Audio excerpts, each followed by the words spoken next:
My son's school called me and asked, "Why did we find your son unconscious in the bathroom?" "Why are you asking me? He should be in the hospital right now." I jumped out of my chair when they explained. The secretary told me they couldn't authorize emergency services because my wife hadn't signed off on that permission and said I needed to get there as fast as possible because his lips were turning blue. I was already running to my car before she finished talking. I called Isabella while speeding through traffic.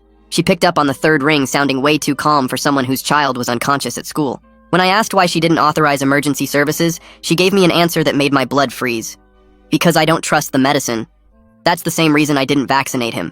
Her voice was matter-of-fact, like she was discussing grocery shopping. "What do you mean you didn't vaccinate him?" "We agreed to do it." I swerved around a slow driver, nearly clipping their mirror. "Because real science doesn't lie." She hung up before I could respond. 8 years of marriage and she'd been lying about our son's vaccines. All those pediatrician visits where she must have forged documents or found some quack doctor to sign off on exemptions. All while I thought we were on the same page about our child's health. The school parking lot was chaos when I arrived. An ambulance sat by the entrance with its lights off because they couldn't treat a minor without permission. I sprinted past them into the building where the principal met me at the door. He led me to the nurse's office, talking rapidly about finding Ryan unresponsive and how long he'd been out. Ryan was on the small bed, looking smaller than he should at 10 years old. His skin had a grayish tint, and his breathing was shallow. I scooped him up without hesitation and ran back to my car. The ambulance crew tried to stop me, but I wasn't waiting for paperwork while my son's lips were blue. The drive to the hospital was the longest 15 minutes of my life. I kept reaching back to shake Ryan's shoulder and talking to him constantly, telling him to wake up, to stay with me. His eyes fluttered a few times but wouldn't open. His breathing stayed shallow and scary. The emergency room took him immediately when they saw his condition. Nurses surrounded us as I carried him to a bed. Doctors started working before I even finished explaining what little I knew. They pushed me out to the waiting room, promising to update me soon. I called Isabella 6 times, but she didn't answer. Texted her updates about Ryan being in the hospital. Nothing. Instead, my phone buzzed with a Ring camera notification from our house. I almost ignored it, but needed any distraction from the waiting. The video showed Isabella's car pulling into the driveway, but she wasn't alone. Pastor Kent from her church got out of the passenger side, looking around nervously. They kissed and hurried inside. I stared at my phone, trying to process what I'd just seen. A nurse called my name before I could spiral further. Ryan was stable and awake. I practically ran to his room where he looked small and fragile against the white sheets, but his eyes were open and focused. I hugged him carefully while trying not to cry. "What happened, buddy? Do you remember anything?" Ryan's voice was raspy but clear.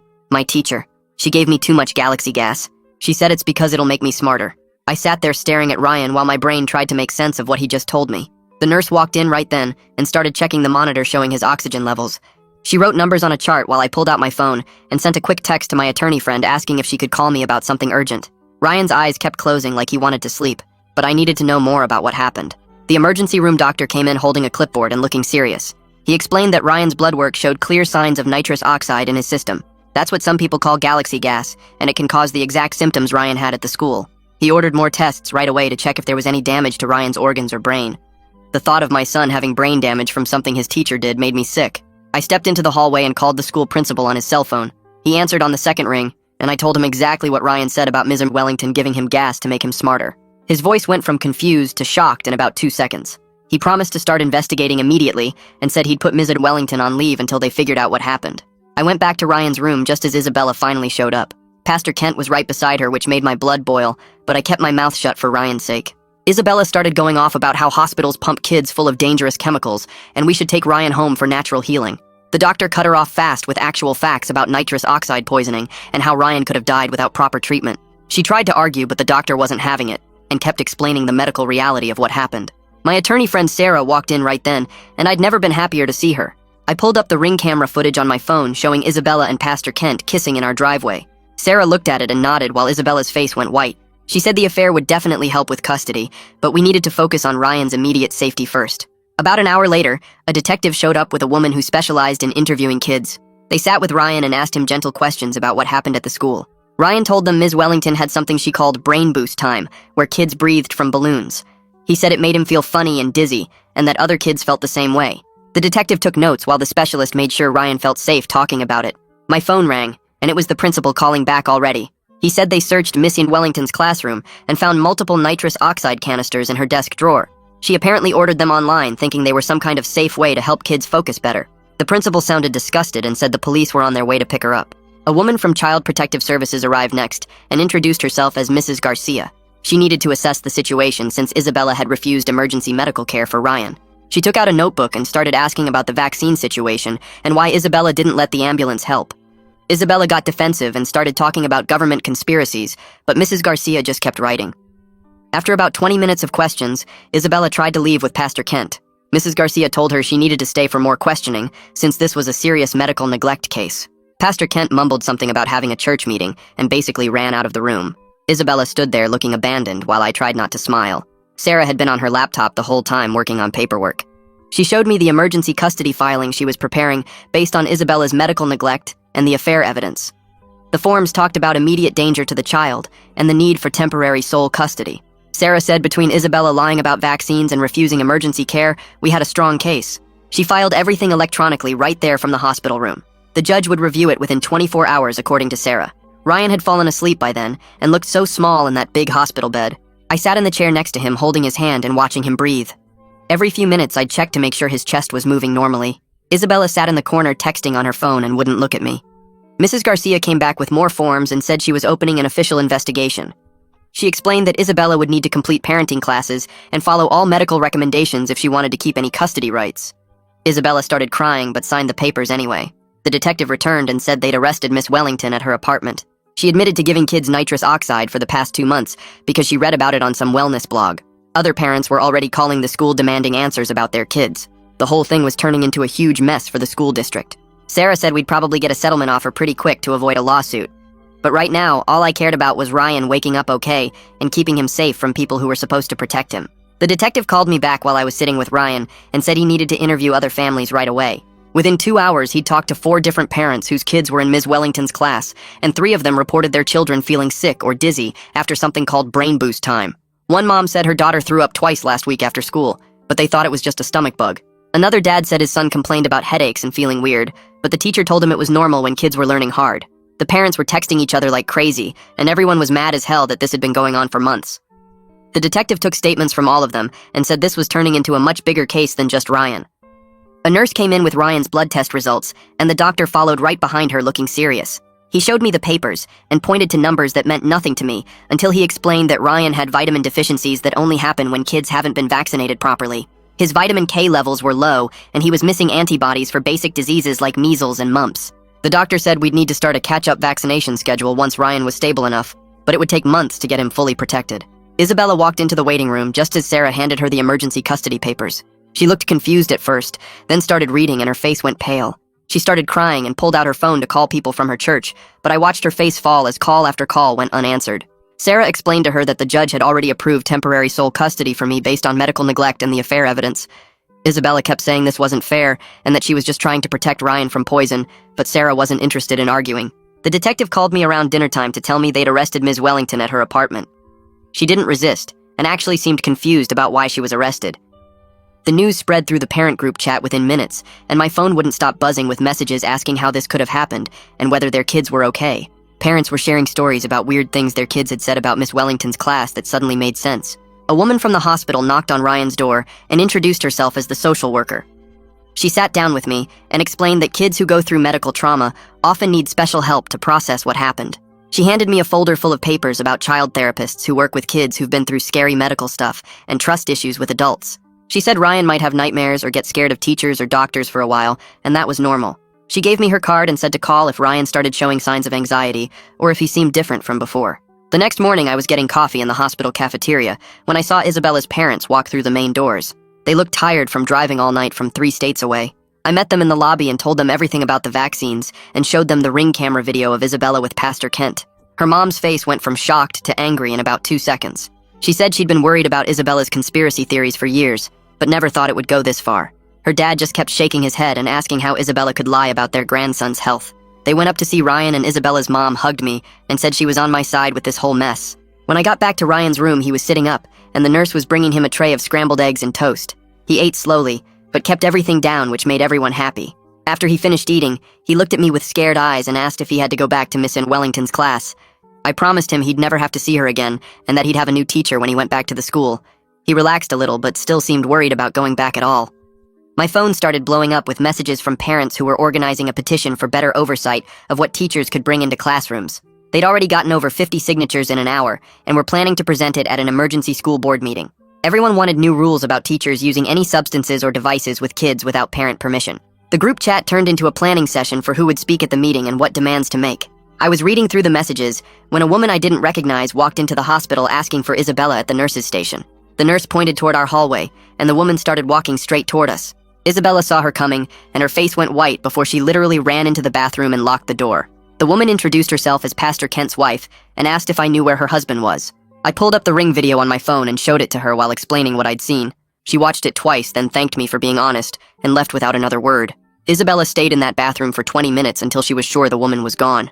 Mrs. Garcia from CPS came back the next day with a thick packet of papers. She explained that Isabella would need to complete a 12-week parenting class and follow all medical recommendations from Ryan's doctors if she wanted any custody rights. The safety plan required Isabella to get Ryan all his vaccines on schedule and never refuse medical care again. Isabella cried while signing the papers, but she didn't have much choice since the alternative was losing all access to Ryan. Mrs. Garcia said she'd be checking in every week to make sure the plan was followed. 3 days later, my attorney called while I was sitting in Ryan's hospital room watching him sleep and told me the papers were ready. I drove to her office during Ryan's afternoon nap and signed everything while the nurse stayed with him. The divorce petition listed adultery with photographic evidence plus child endangerment from the medical neglect, and I felt nothing but relief seeing it all typed out officially. My attorney's assistant drove out to Isabella's parents' house that same afternoon, where Isabella had been staying since the whole mess started. Isabella's mom answered the door according to the process server's report and called Isabella down from upstairs. The server said Isabella went white when she saw the papers and started crying, but she took them without arguing. That night, Ryan woke up screaming around 2 in the morning and couldn't catch his breath. He kept saying the room was closing in and his chest hurt, and I had to hold him while he shook and cried. The night nurse came running and checked his vitals, but everything was normal physically. She paged the on-call psychiatrist who showed up 20 minutes later looking tired but concerned. The psychiatrist talked to Ryan for almost an hour while I sat in the corner trying not to cry myself. Ryan told him about dreams where he couldn't breathe and how Mrs. Wellington's face kept appearing, telling him to breathe deeper from the balloons. The psychiatrist wrote a prescription for something mild to help him sleep and pulled me aside to explain that Ryan needed therapy immediately for the trauma. He gave me 3 names of child therapists who specialized in this kind of thing and said to call first thing in the morning. The detective called the next day while I was filling out therapy intake forms and said Ms. Wellington had confessed to everything during questioning. She'd been giving kids Galaxy Gas for 2 whole months because some wellness blog convinced her it would improve their focus and test scores. She bought the canisters online thinking they were safe since people used them for whipped cream and genuinely didn't understand why everyone was so upset. The detective said she kept insisting she was trying to help the kids learn better and seemed confused about the criminal charges. My phone started buzzing nonstop after that, with texts and calls from Isabella's church friends who'd heard about everything through the gossip network. 3 different women called to apologize for not speaking up sooner about Isabella's crazy theories. One woman named Linda said she'd been worried for years about Isabella's anti-vaccine posts on Facebook, but didn't want to cause drama in their Bible study group. Another friend admitted she'd seen Isabella buying sketchy supplements online and giving them to Ryan instead of real medicine, but thought it wasn't her place to interfere. They all said the same thing about feeling guilty now that Ryan was in the hospital. The school district's insurance company called that afternoon, wanting to discuss a settlement to avoid a lawsuit. The woman on the phone talked fast about covering medical bills and additional compensation for pain and suffering. My attorney told me not to agree to anything yet, since we didn't know if Ryan would have long-term effects from the nitrous oxide exposure. She said to let them sweat while we documented everything and built our case. On the 5th day, the doctor finally said Ryan could go home with a clean bill of health physically. I packed up his stuff while he got dressed in real clothes for the first time in days, and he actually smiled when we walked out of the hospital. We stopped at his favorite burger place on the way home, and he ate a whole kid's meal plus half my fries, which made me happier than anything else that week.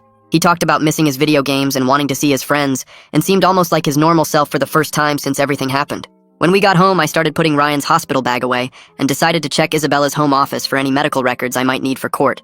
Instead, I found a whole drawer full of anti-vaccine books and printouts from conspiracy websites about how vaccines cause autism and contain mind control chips. There were bottles of essential oils labeled as immune boosters and natural antibiotics that she'd apparently been giving Ryan instead of real medicine. I took pictures of everything with my phone and texted them to my attorney, who said it was perfect evidence for the custody case. That first night home, Ryan refused to sleep in his own room and asked if he could stay with me. I set him up on Isabella's side of the bed with his favorite stuffed animal and told him he could stay as long as he needed. He fell asleep holding my hand, but woke up 3 times gasping for air from nightmares. I stayed awake most of the night watching him breathe and checking his temperature every hour, even though the doctor said he was fine. Around 4 in the morning, I gave up on sleep and just sat there making lists of everything we needed to do, like therapy appointments and catching up on vaccines and dealing with the school situation. The next day, I got a text from someone at Isabella's church saying Pastor Kent had been suspended pending an investigation into his relationship with Isabella. His wife had filed for divorce after I showed her the Ring camera video, and now the whole congregation was taking sides about whether to support him or kick him out completely. Half the church thought he deserved forgiveness, and the other half wanted him gone immediately. The church board was meeting that night to vote on his future, and people were already arguing about it on the church Facebook page. 3 days after we got home, Isabella showed up at the front door demanding to see Ryan. She was crying and saying I had no right to keep her son from her, but I stayed calm and told her about the CPS safety plan requirements. She threatened to call the police and report me for kidnapping, but my attorney was already on speakerphone explaining that Isabella had no legal ground to demand unsupervised visits right now.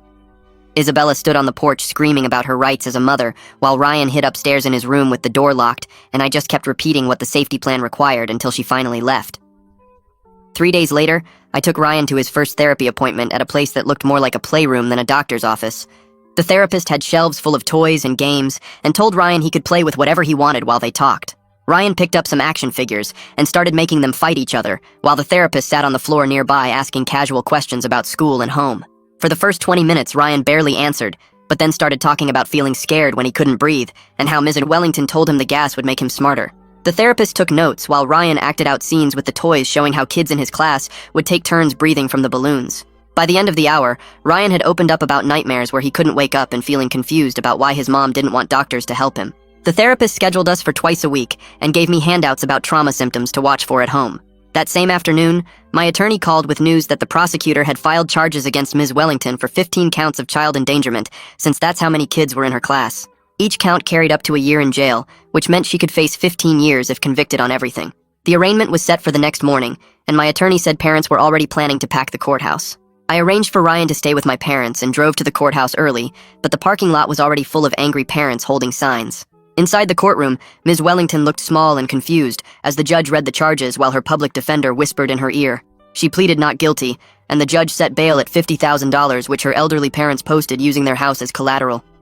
Parents shouted at her as she left the courthouse with her head down and her attorney shielding her from the cameras. 2 days after the arraignment, Isabella's attorney called mine about custody arrangements and actually had the nerve to ask for joint custody with regular overnight visits. My attorney literally laughed out loud and told him we were going for sole custody with supervised visits, only based on the medical neglect and the affair evidence.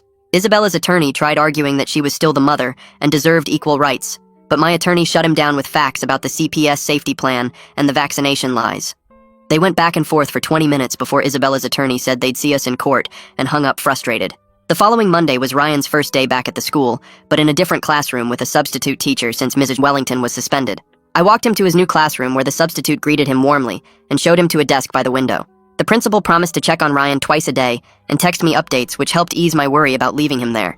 That first day went smoothly with Ryan participating in class and eating lunch with his friends like normal. The principal sent photos of Ryan working on math problems and playing at recess, which made me feel better about the whole situation. After dropping Ryan at the school, I met with a private investigator my attorney recommended to dig into Isabella's activities over the past year.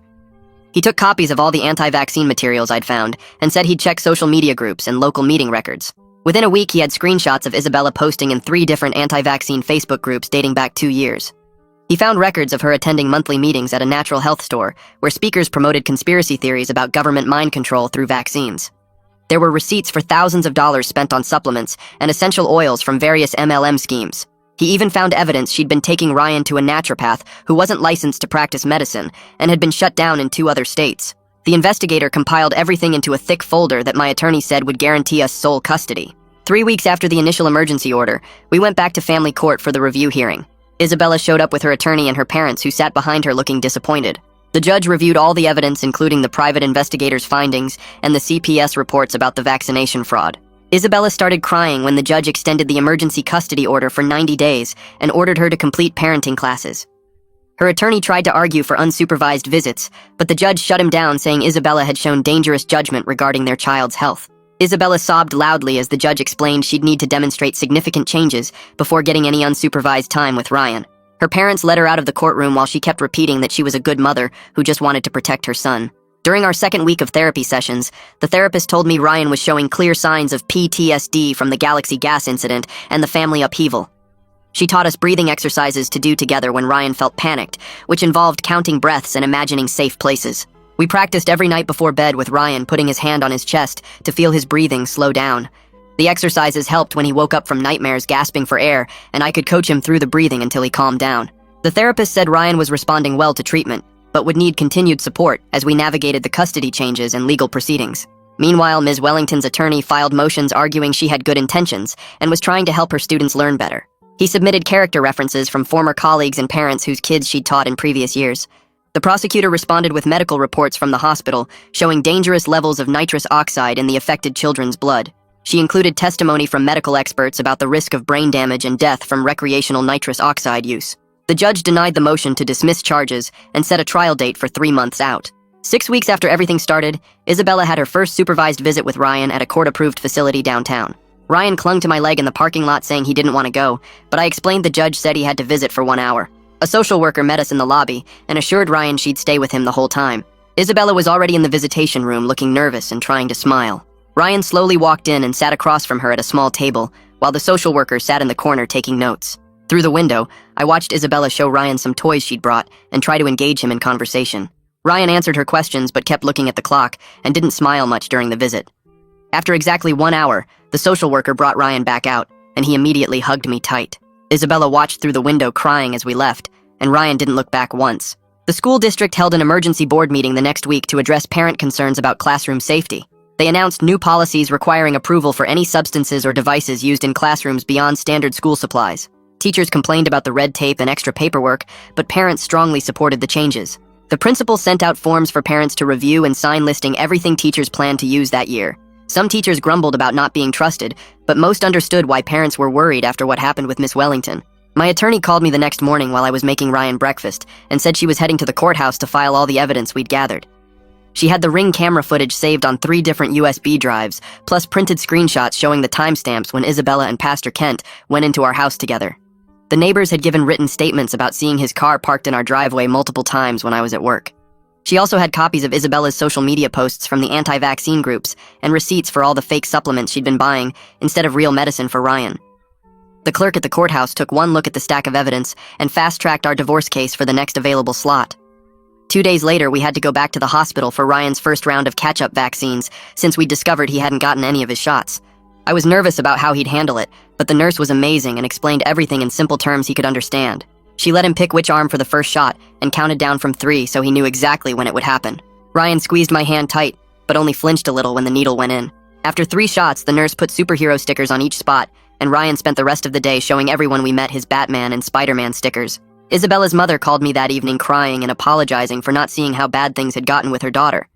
She said they'd convinced Isabella to start seeing a therapist who specialized in conspiracy theories and extreme beliefs. The therapist reached out to me a week later, asking if we could coordinate treatment plans to help Ryan feel safer around his mother. I gave her copies of all the medical reports and explained how scared Ryan still got sometimes about not being able to breathe. She said she'd work with Isabella on understanding the real harm her choices had caused, but warned me it would take months or maybe years to undo that kind of thinking. Ms. Wellington's case moved faster than anyone expected when her lawyer convinced her to take a plea deal. She pleaded guilty to 5 counts of child endangerment in exchange for dropping the other 10 charges. The judge gave her 3 years probation and permanently revoked her teaching license. Some parents at the school thought she got off too easy since their kids could have died from the nitrous oxide. Others felt bad for her because she genuinely seemed to believe she was helping the students learn better. The prosecutor told me privately that she'd never seen a case quite like this, where someone was so dangerously wrong, but not actually evil. The divorce mediation happened in a boring conference room downtown, where we sat at opposite ends of a long table with our lawyers. Since the custody was already decided based on the emergency orders and CPS recommendations, we just had to figure out who got what. Isabella wanted to keep the house, which was fine with me since I didn't want to live there anymore after everything that happened. Her lawyer calculated how much equity I had in it, and Isabella had to get a loan to buy me out. I kept my 401k and the savings account I'd been building for Ryan's college. We split the furniture, and Isabella got most of it since she was keeping the house. The whole thing took less than 2 hours, and we barely looked at each other the entire time. Ryan had his best week yet, with no nightmares for 6 straight nights. His therapist said we could start spacing out appointments to every 2 weeks instead of weekly. He'd been using the breathing exercises we practiced, and hadn't had a panic attack in almost a month. The school sent home a permission slip for a field trip to the science museum, and Ryan actually got excited about going. He circled the date on our calendar and asked if he could bring his camera to take pictures of the dinosaur bones. I signed the form immediately and paid the $20 fee, happy to see him interested in normal kid stuff again. Isabella finished her court-ordered parenting classes, but the instructor's report wasn't great.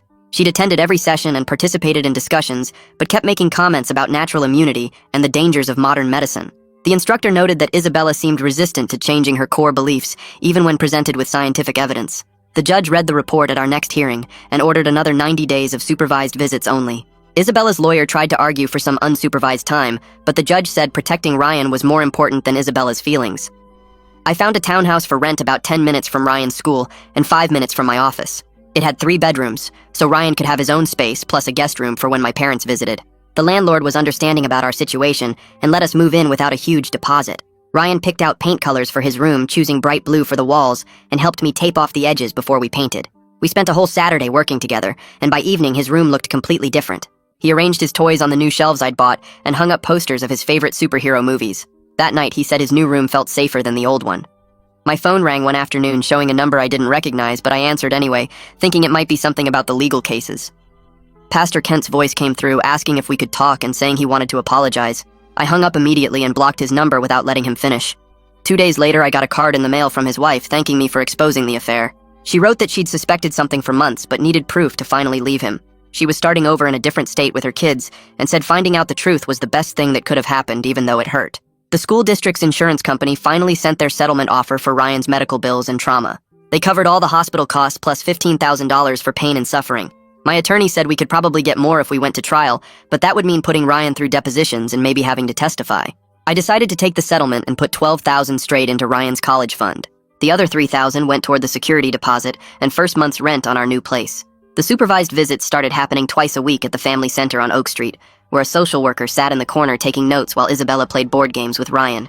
Ryan used to cry in the car on the way there, but after a few weeks he just got quiet and stared out the window. The supervisor wrote in her reports that Isabella followed all the rules, but kept making little comments about how doctors don't know everything, and natural immunity is stronger than vaccines. I'd sit in the waiting room scrolling my phone for the whole hour, trying not to think about what she might be saying when the supervisor looked away. One Tuesday, Ryan came running out after his visit, talking about this kid named Marlon from his class who wanted him to sleep over that weekend.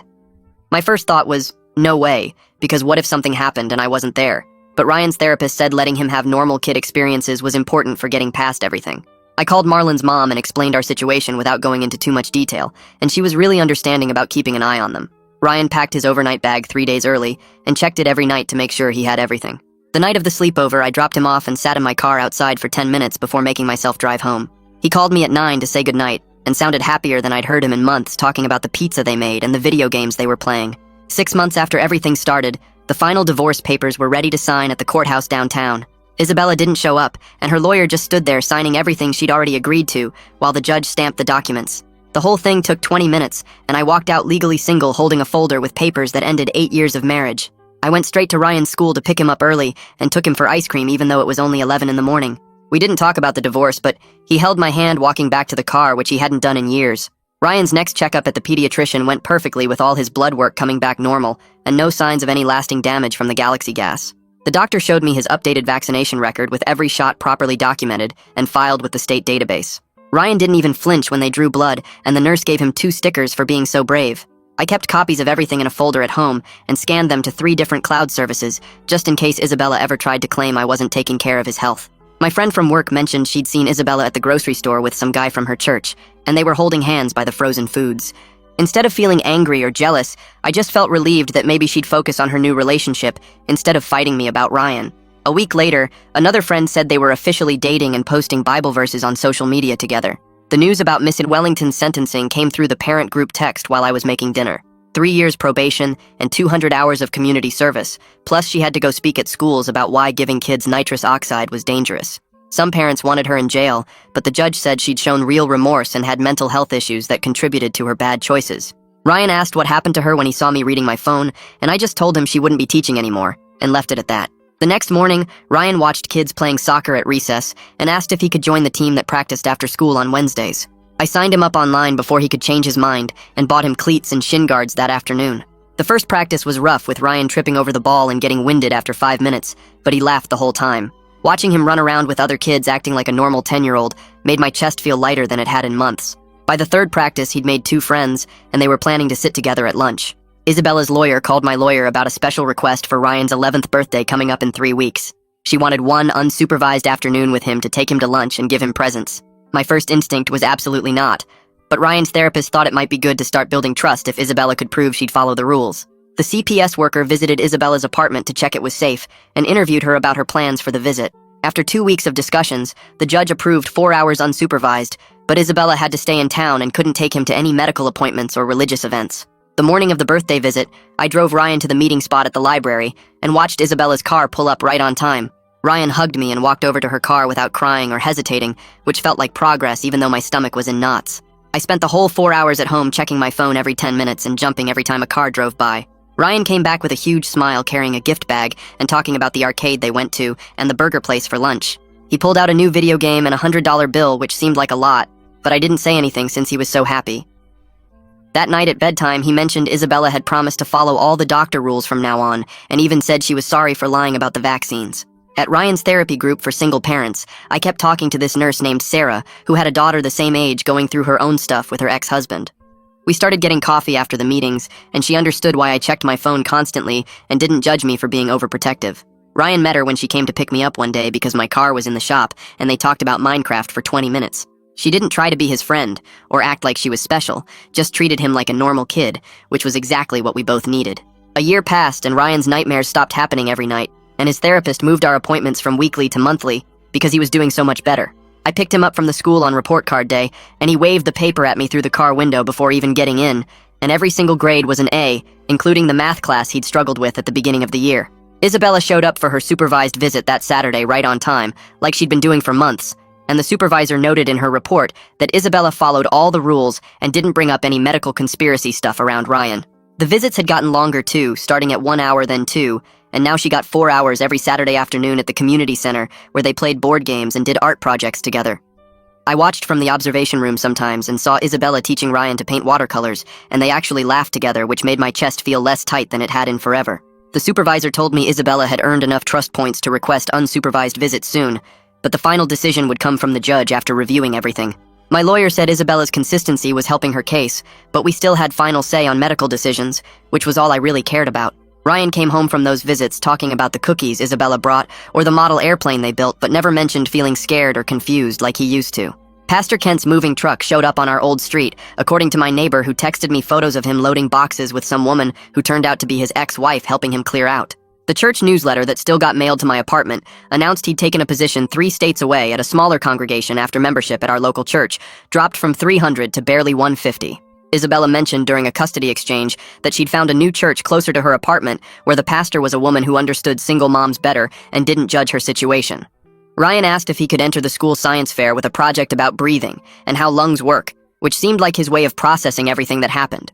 We spent 3 weekends building a model of the respiratory system using balloons and tubes, and he practiced his presentation 50 times in our living room.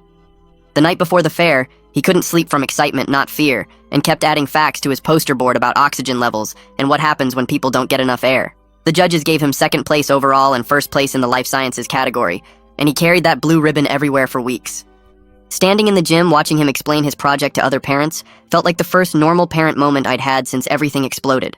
He told me that night he wanted to be a doctor who helps kids breathe better and maybe works in emergency rooms saving people. 2 years after the Galaxy gas incident, we both showed up at Ryan's spring concert where he played trumpet in the 6th grade band.